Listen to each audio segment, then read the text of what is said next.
Welcome back, San Antonio. You're tuned in, and we've got a packed show for you today. We're talking about your rights, your safety, and the leadership shaping our great state. Joining us is attorney David Volk, who breaks down what you need to know if you ever get pulled over by a police officer. Sheriff Javier Salazar is here with a warning on scams and how to protect yourself. And later, we sit down with Joe Jaworski, who's running for Attorney General, to talk about his vision for Texas. Now, we all know it. It's fiesta season, and the city is alive, and we want you to enjoy it. But we also want you to stay smart and stay safe. So let's jump right in. Estás sintonizado. You are listening to Plática Política. We're live on KEDA Radio Jalapeño 99.9 FM and 1540 AM and on Facebook Live. Stay here for the latest news, politics, and a little bit of cheeseman. Good morning, San Antonio. We are back on KEDA Radio Jalapeño. We're joined this morning by David Volk. How are you doing today, sir? I'm doing fantastic. How are you? Man, I am great. It's a beautiful Saturday morning right here in the Alamo City. Fiesta season is going on. And so, of course, it was important that we had somebody as smart and talented and proficient in the law as you, so that you could tell us what we should or should not be doing right now during this crazy season. Where's this smart, talented person that you're talking about? And by the way, every Saturday morning, I always put my suit on because that's just how lawyers are. We have to exist in our suit attire constantly, and we should not wear anything else besides workout clothes occasionally. Makes sense to me. I'm here for it. I'm here for it. That's like me and Guayaberas. If I'm not in a suit, I'm in a Guayabera. Hey, listen, so everybody is going out. Fiesta just started. It's the first Saturday of Fiesta, as I like to call the high party days of San Antonio. But there's a lot going on in our community. So we wanted to bring you on to talk a little bit about what should people do or not do as they're out celebrating. You're at Niosa, Market Square, you get bumped.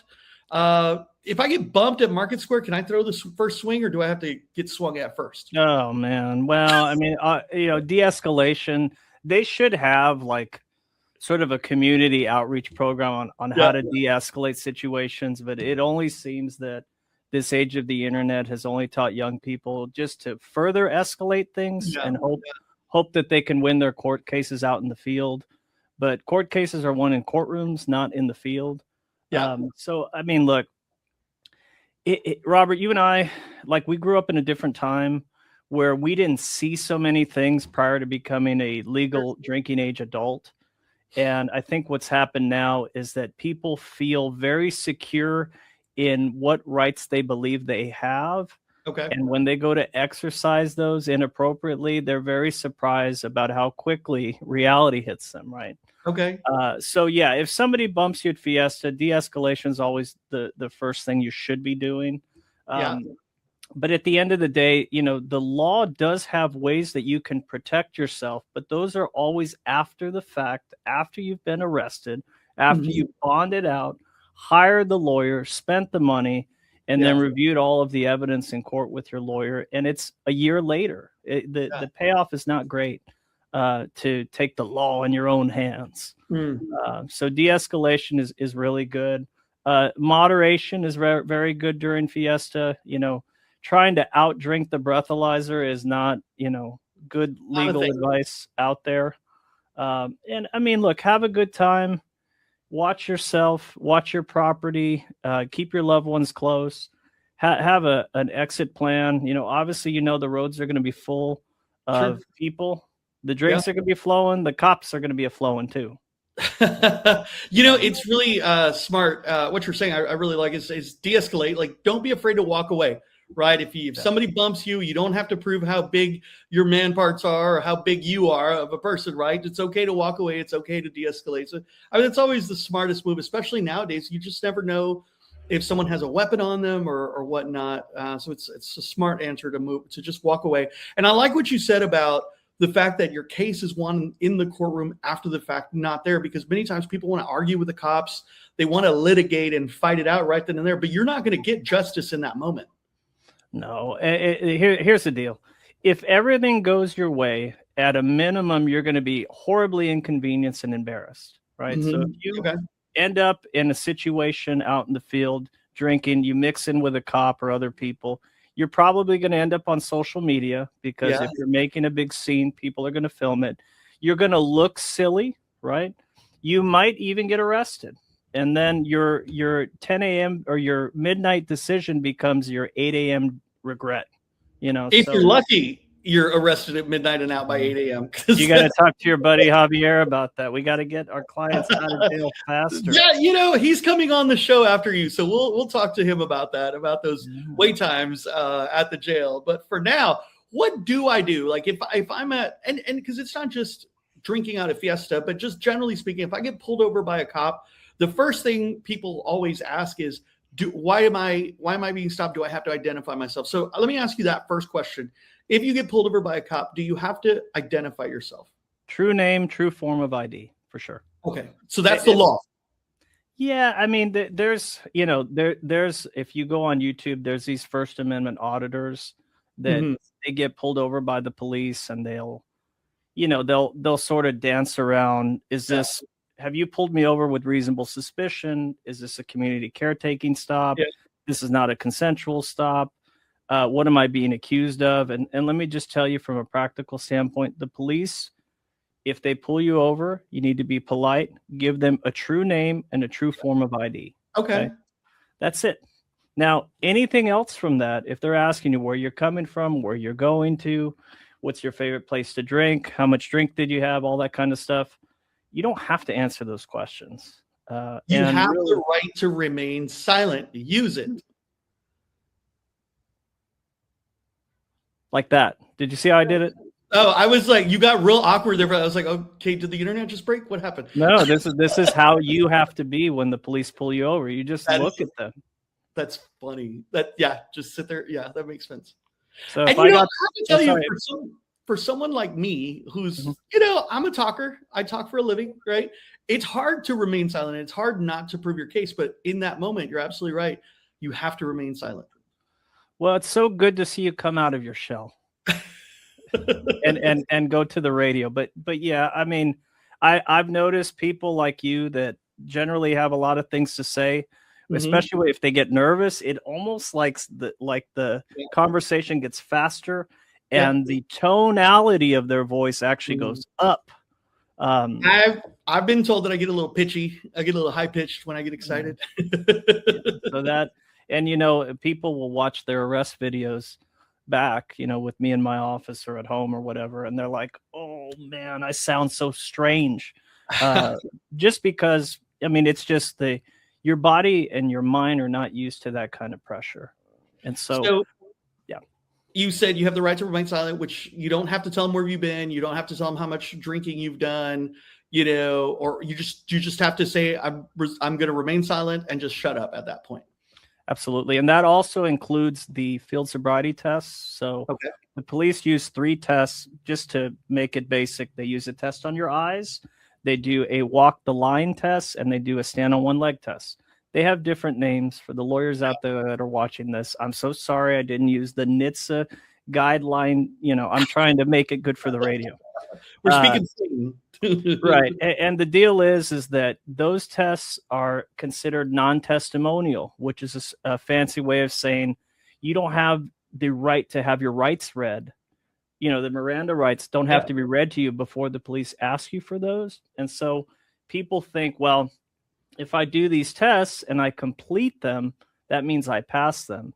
No, sir. What it usually means is that you've shown signs of intoxication without even knowing to the policeman, and now they have probable cause to arrest you, even if you don't feel very off on your alcohol consumption. So I would also recommend, if you're in that position and you're not really sure where you're at, not to participate in those tests. Now, they may still arrest you, and guess what? During Fiesta, the police are on high alert, and they are probably going to arrest you if you're weaving on the road, smell like alcohol, have bloodshot, watery eyes, things like that.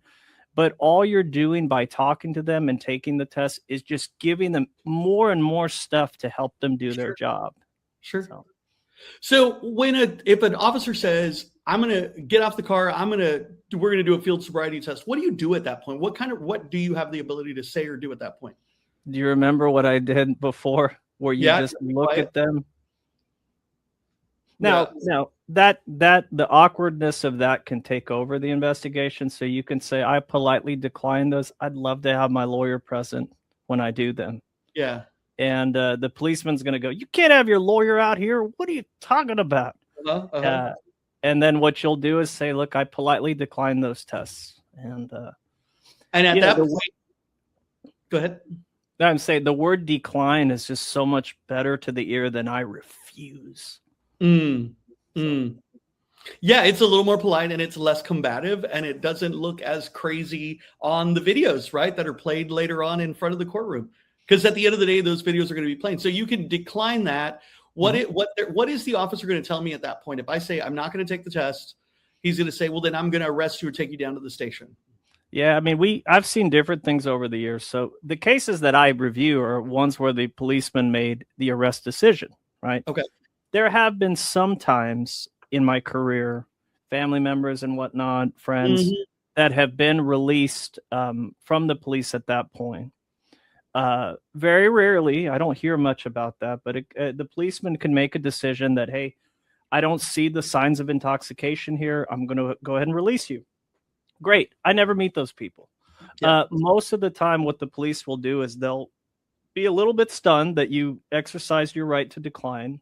Sure. They then will, on video, kind of stumble around the totality of why they're arresting you.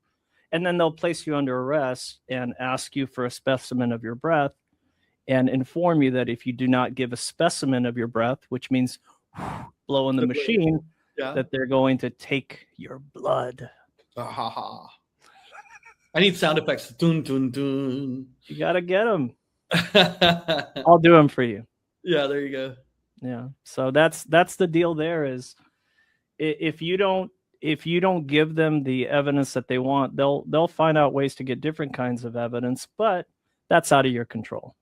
And psychologically, it probably sounds terrifying to be like, oh no, they're going to take me down to the magistrate. I'm going to go to jail. I'm going to sit there for a couple hours. But either way, they're looking for a way to get you there, right?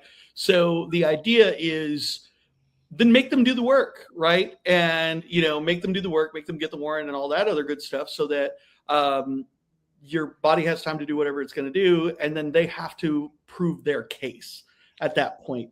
Correct. We're never, as citizens, we're never under the obligation to do the government's job for them. Right. And look, PSA wise, obviously best decision. Don't drink if you're having any alcohol. There's Uber. There's an Uber ride is a lot cheaper than an attorney fee. So there's always that. But this is the advice that you would give. Let's say your grandchild calls you from the scene. Grandpa, I just got pulled over by the police. I had a couple of drinks. I don't feel intoxicated. The cops asking me to do a whole bunch of stuff. What do I do? I mean, the advice I'd give to a loved one is exactly what we're talking about, right?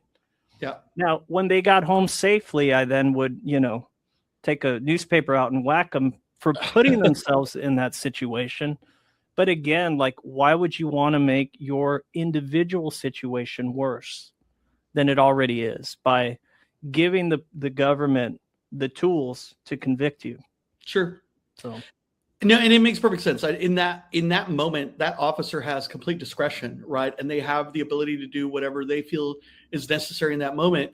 Your job is to just sit there and reserve your right to be silent and let them figure out what they're going to do, right? And as you said, we're not advocating for people to drink and drive, but I think this is good for any situation, whether you're drinking or whether you get pulled over, taking the kids to school. You don't have to, and you're not obligated to do the government's job. And I like the way you said that because it's important. Let them do their job. Let them figure it out. You don't have to give them any more tools than they already have at their disposal. If you're drinking in the school car line, I don't know if I mean, you should not be drinking and driving. You should definitely not be driving through a school zone when you're drinking. But hey, sometimes the night goes long, right? So I've heard. Yeah, I mean, I don't know. Hopefully by 8 a.m., you know what I'm saying? But I guess you never know. I've seen some crazy things in my career. Just real quick, the craziest DWI I ever saw involved a guy that was huffing a computer duster. You know, this. Oh, he was like kind of like. Oh wow. You know, like that scene from Spaceballs when he was drinking the Perrier. It was kind of one of those. And I ended up getting that case dismissed a long time ago because they could not prove when the air hit him and when he was intoxicated from it. So look, and real quick, the police they're sophisticated out here. Yeah. You know, we're not in a small town. Their formation is very good with regards to DWI detection, and they're out there. And the problem with a lot of police is that they've seen so many things. It's hard for them not to see it. When they smell any alcohol at all, or if your behavior is even a little bit off, and they don't have the time to get to know you. Of course, to see what you're normally. Yes, for sure. No, absolutely. Well, David, thank you so much for joining us. What do you want people to know as they're out celebrating this fiesta season? Stay home. No, I'm kidding. No, I mean, look, you got to know how the deck is stacked, right? Yeah. Driving a large piece of machinery under the influence of intoxicants after being out all day with minimal sleep and very little food, because I'm sure the food at Fiesta is going to be like $30 or $40. So you're going to get one chicken on a stick, right? You're only setting yourself up for a potential, at a minimum, very inconvenient outcome. Okay. Yeah. So make a plan, get an Uber, get a designated driver.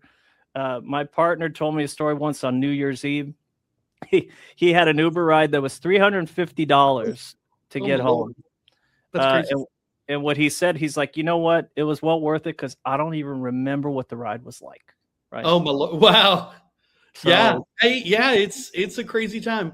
I could definitely give some tips and tricks on how to use Uber in a least expensive manner, because it does get a little crazy, but it's better than spending the night in jail. David, thank you so much for all your great advice and for sharing your wisdom. You can learn more about David Volk, get a hold of him, or learn more about his practice at lawyer210.com. That's www.lawyer210.com.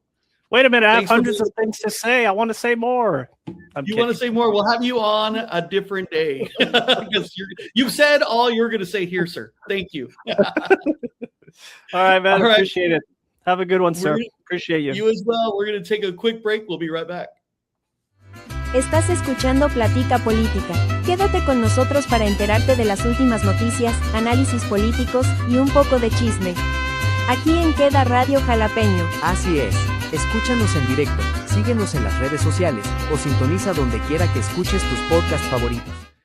And we're back on Plática Política. We're joined by Bexar County Sheriff Javier Salazar. How are you doing, Sheriff? I'm doing great, man. How about you? Doing good. Hey, it's a beautiful day. Fiesta San Antonio has just started. Are you guys out there watching and protecting? We're out. I mean, we're certainly hoping for the best, right? We want everybody to celebrate, have a great time during Fiesta, but we also want them to celebrate responsibly. It's important to have a good time, but it's also important to do so while not putting yourself, your family, or the general public in danger. Absolutely. Don't drink and drive. Take an Uber. Take a ride. Assign a designated driver. But Sheriff, the thing we wanted to talk about today, you've been bringing attention to the Bitcoin scams. Tell us about that, and how does that affect us? So there's a variety of scams that operate basically the same way. So a lot of us have seen in convenience stores and in some of the big box grocery stores, these ATM machines that they have in there, which is great. How convenient, right? We can do our shopping. But what a lot of people don't know is that some of those machines also, you have the ability to purchase Bitcoin through those machines. And that's where it's becoming problematic for us. We've got scammers that are operating a pretty big money scam.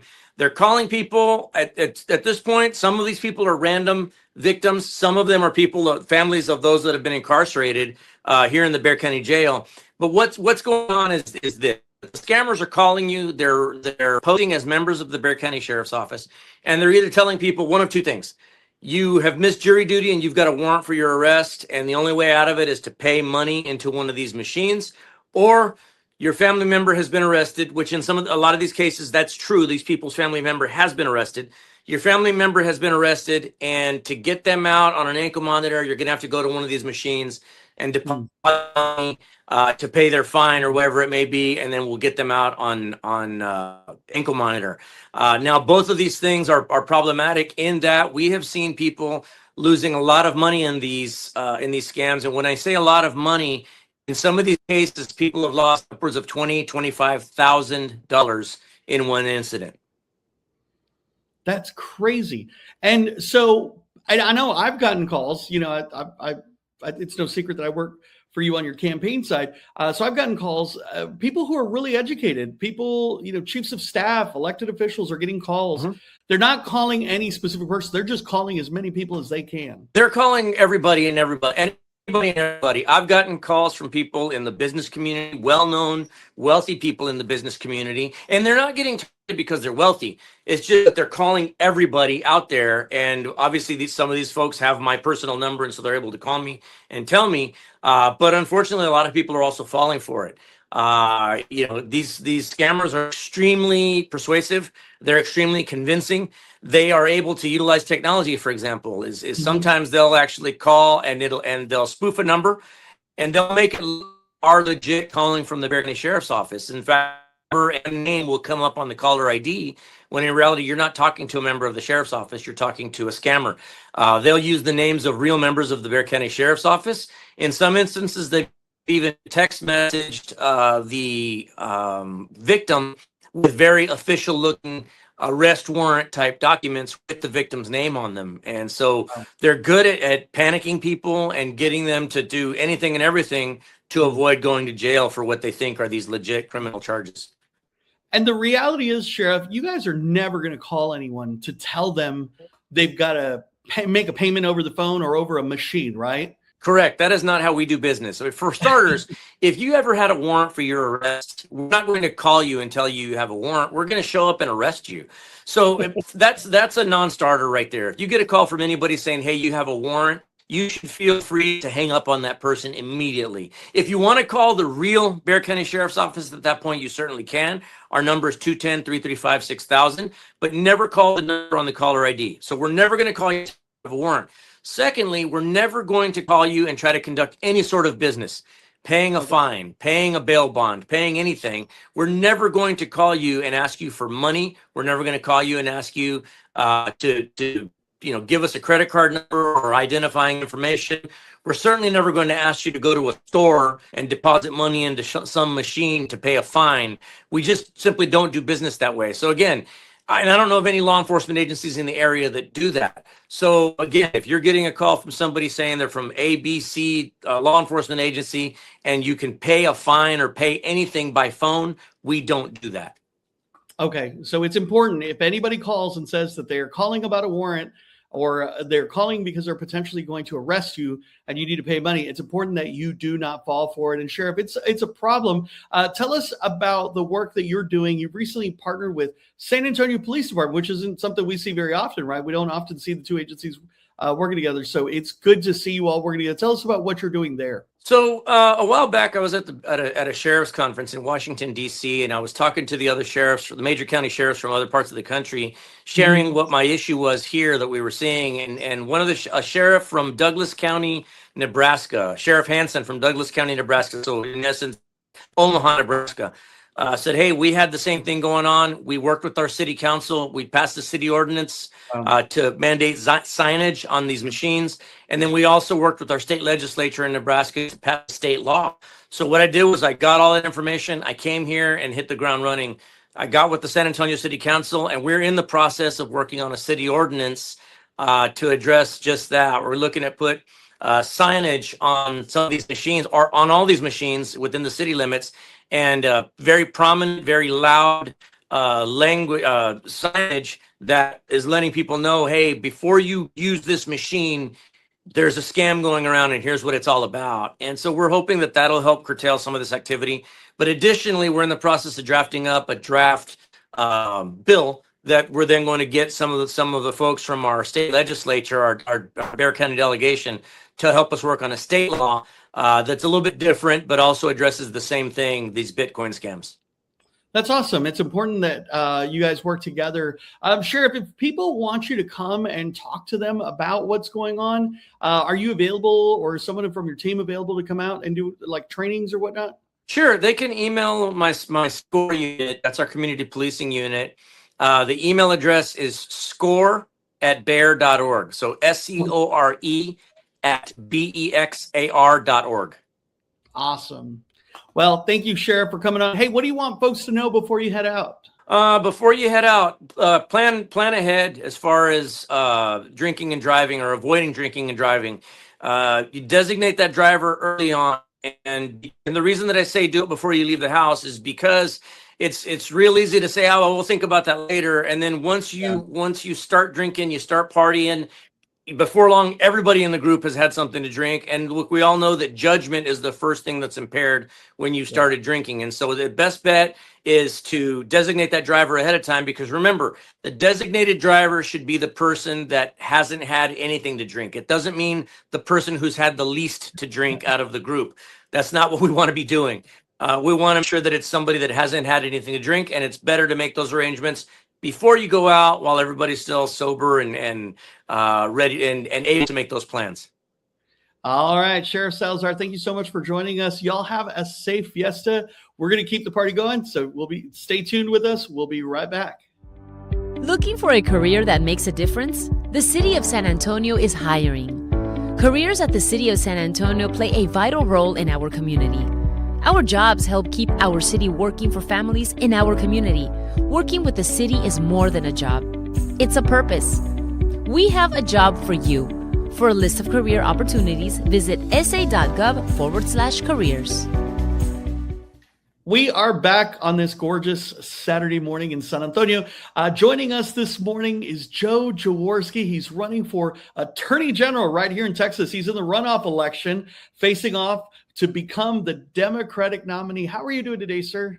Robert Vargas, I am great, and thank you for having me as a guest on your awesome show. Yeah, I'm so glad you could make it.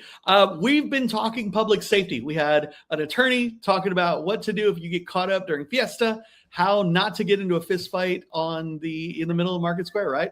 And we've talked to our sheriff about some scams. So I want to talk to you a little bit about the role of Attorney General. I understand that the Attorney General has a major component of public safety. It's all about public safety.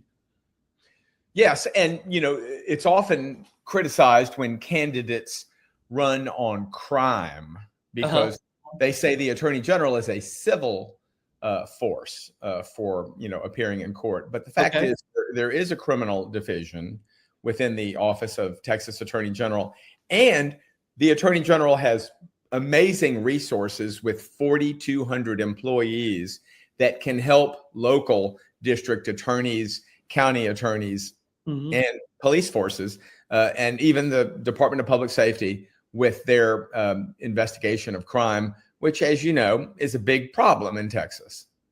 No, absolutely. So what does an office of Attorney General look like under Joe Jaworski administration? Well, it would be the first Democrat to serve as Attorney General since Dan Morales, who, it would be a great day to see a Democrat in the office because, Robert, we would actually use the office to help people, men, women, and children, not to persecute them. Now, part of that is creating a safe environment for our children and for our working adults. That sometimes will involve working with district attorneys and county attorneys. Also, you will see in the Jaworski Office of Attorney General something that hasn't been used since John Cornyn was elected Attorney General in 1998. This is called the SAUSA, or Special Assistant U.S. Attorney. This is a transformative technique where the Attorney General can use some of his generous $1 billion budget. Oh my goodness, $1 billion. Yeah, I mean it's an enormous amount of money. And Robert, you can hire 4, 8, 12 attorneys, mature attorneys, not right out of law school, but people with criminal litigation backgrounds, and place them in the U.S. Attorney's Office in the Western District and the Southern District, for example, and have them work the border docket. Now, that might involve indicting cartel members who are responsible for human trafficking or maybe drug crimes. Bottom line is you can identify and tell the feds what you are willing to pay for, and they will accept that money. And those attorneys that the Attorney General hires will have that dedicated docket. That hasn't been done in 30 years. Wow. That's amazing. I mean, and it's absolutely seems like something that could be very revolutionary when it comes to protecting our people, right? I mean, we know that human trafficking is a major issue, especially with that I-35 component that you've got that goes from the southern border all the way up north. Well, you're right, Robert. And look, we love Texas and we love the United States of America. And what Donald Trump is doing in the name of the presidency is a true crime. And, we can talk about addressing that level of desperation coming out of the White House if you want. But what I want to say to listeners on your awesome show is that we respect immigration and we respect criminal justice, to excellent institutions within America. And what the Republicans are doing is confusing the two. They think every immigrant must be somehow committing a crime. Not true. And what we appreciate are men and women and their children who come to America to seek a better life. That's the history of our country. And we all have family stories of such.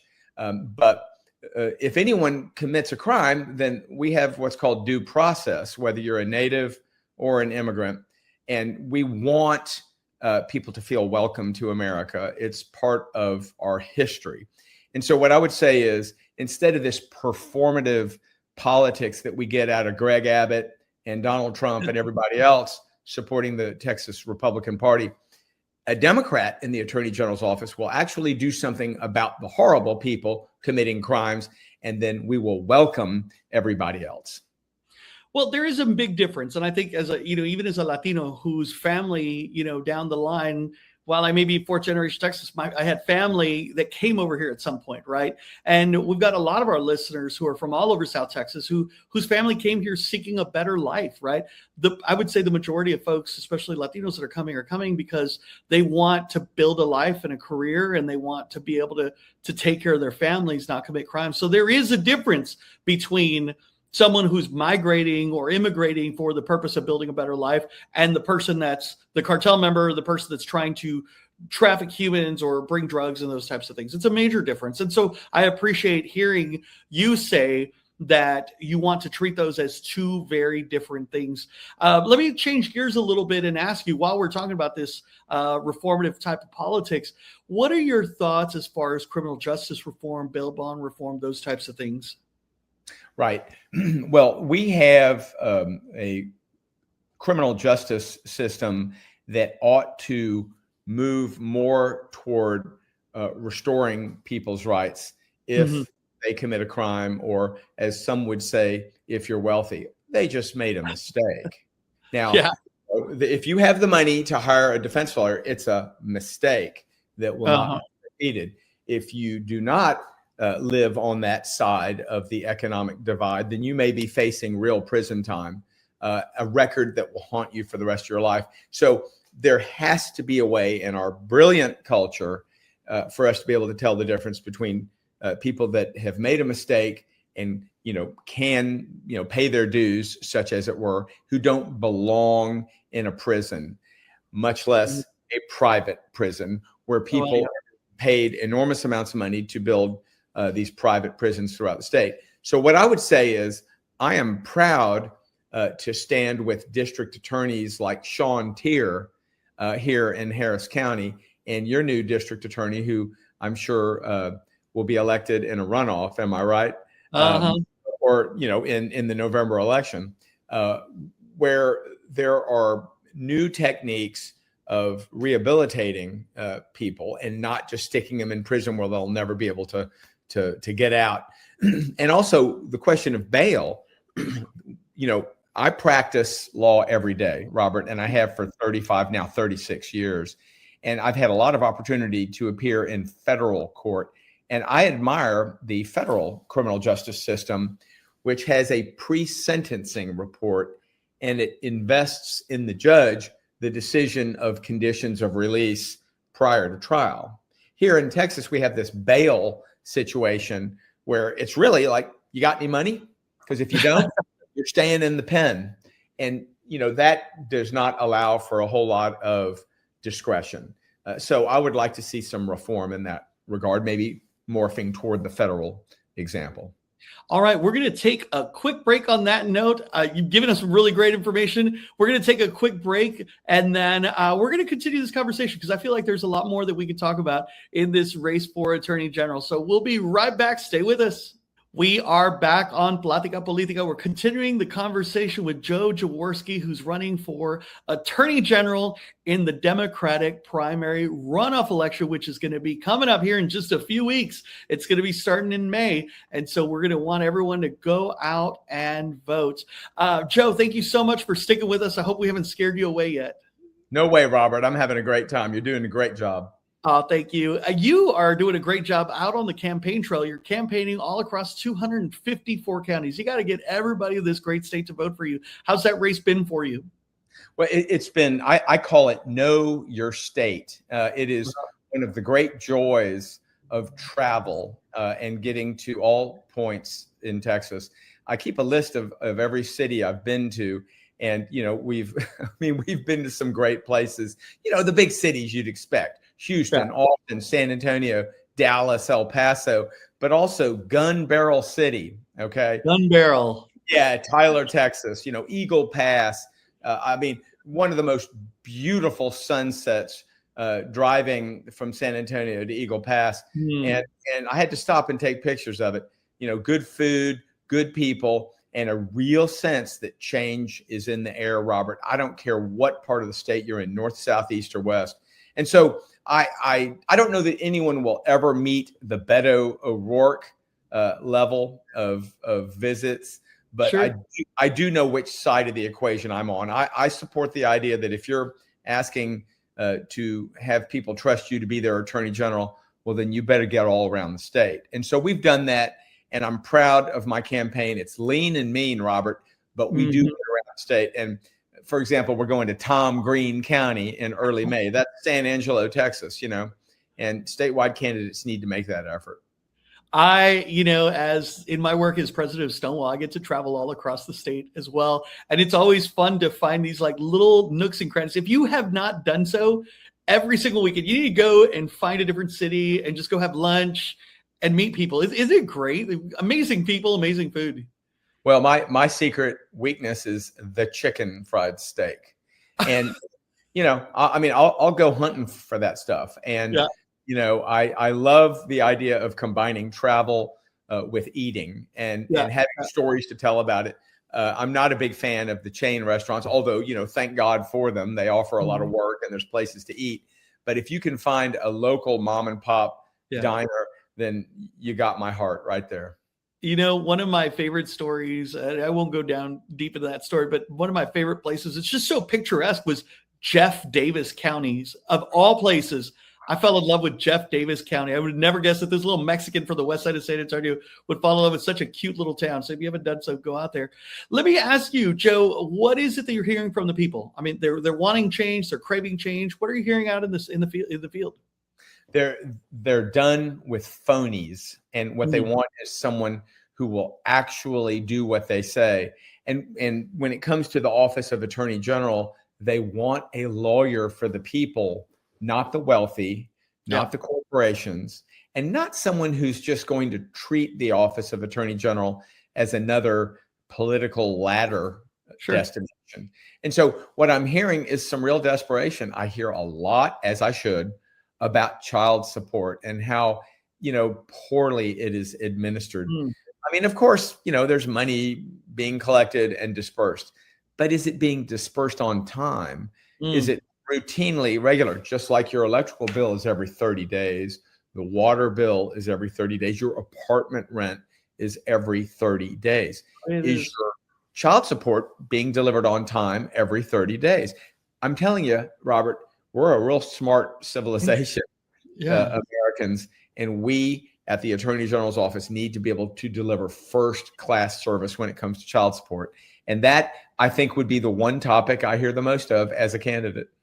Really? I would have never guessed that that's been an issue. You would think that because child support has been around for so long, and we've been dealing with it for so long, they'd be better executed. Right. And what I have found is the software at the Office of Attorney General is still outdated.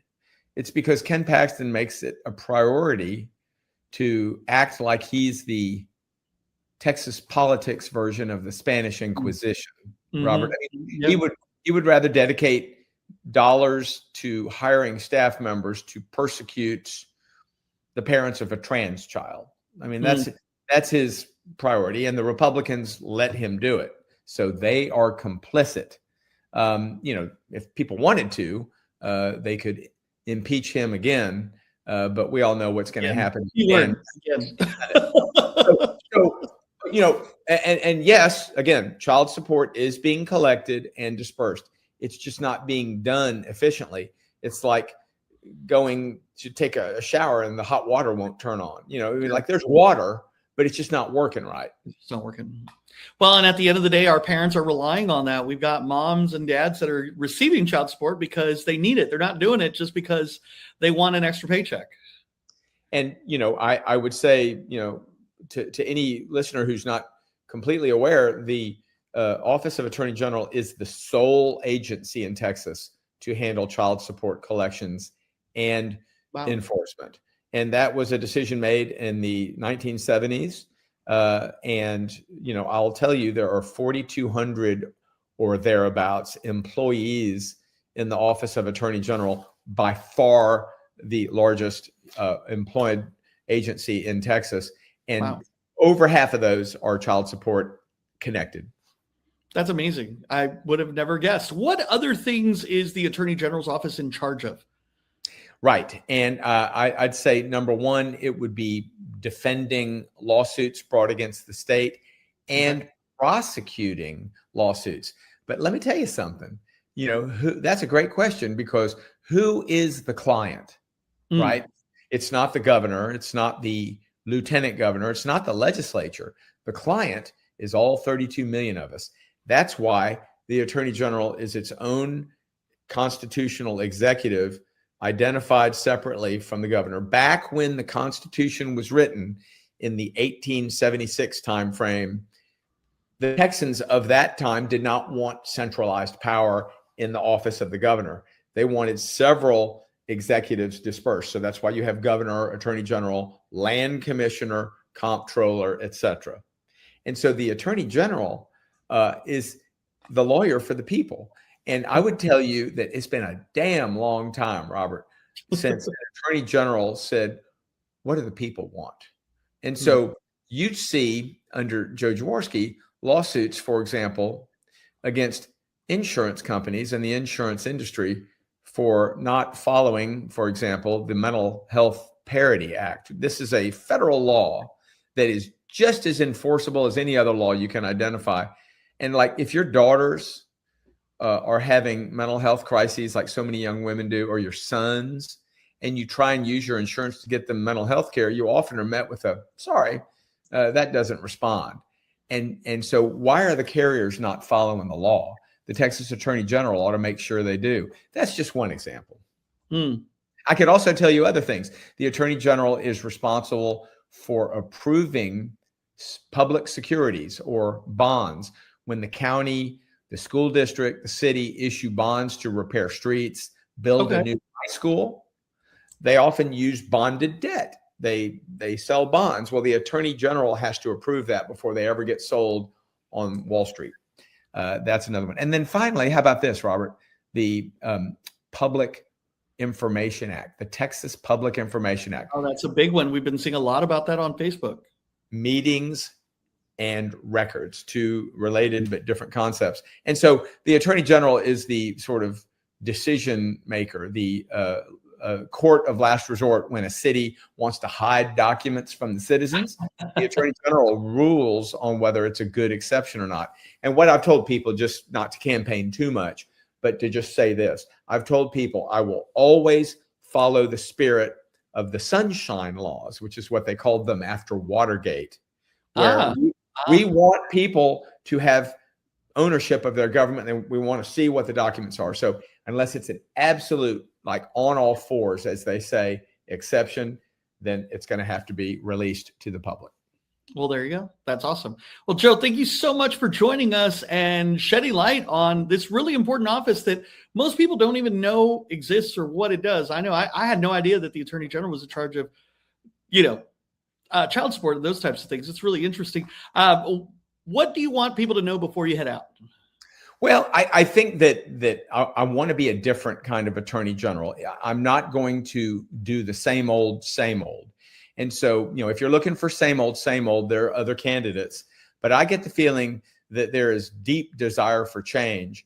And I also believe that 32 million people have not been represented by the most awesome law firm in Texas, the Office of Attorney General. So my promise to you, ladies and gentlemen, is that I will stand for you against ICE. I will stand for you against government overreach, whether it's Donald Trump's White House or Greg Abbott's governor's mansion. There's got to be sense restored to government. And finally, I'm a Democrat. I want people to know this because I believe in what the father, Bobby Kennedy, said the night Martin Luther King was killed, which is we should all rededicate ourselves to the proposition that government is to tame the savageness of man and make gentle the life of this world. Our government has been savage to us, and the Texas Attorney General can do something about that. All right. Thank you so much for joining us, Joe. We appreciate it. You can learn more about his campaign, Jaworski for Texas.com. We're right here on Plática Política. We're going to take a quick break. We'll be right back. Estás escuchando Plática Política. Quédate con nosotros para enterarte de las últimas noticias, análisis políticos y un poco de chisme. Aquí en Queda Radio Jalapeño. Así es. Escúchanos en directo, síguenos en las redes sociales o sintoniza donde quiera que escuches tus podcasts favoritos. All right, as we wrap up today's show, let's take a moment to connect the dots on everything we heard. Attorney David Volk reminded us that knowing your rights isn't just important, it's power. When you're pulled over, stay calm, stay respectful, and remember that you have the rights that deserve to be protected. Sheriff Javier Salazar brought it home with a warning we all need to hear. Scams are getting smarter, but the truth is simple. Law enforcement will never call you demanding payment over the phone, and they're not going to give you a heads up about a warrant. If something feels off, it probably is. Hang up, verify, and protect yourself. Joe Jaworski gave us a look at what leadership in the Attorney General's office could mean under his leadership. At the end of the day, that role is about standing up for people, protecting consumers, and making sure justice isn't just a word, but a reality. Now, San Antonio, it's fiesta time. This is who we are. It's our culture, our community, and our celebration. So get out there, enjoy it, and make memories, and take care of each other. But remember, don't drink and drive. Plan ahead and take care of your people and fiesta in a way that keeps everyone safe. So take care of each other. Stay loud. Stay aware, y no te dejes, because this community is worth protecting. We'll see you all next week right here on Plática Política on KEDA Radio Jalapeño 99.9 FM and 1540 FM. Take care, y'all.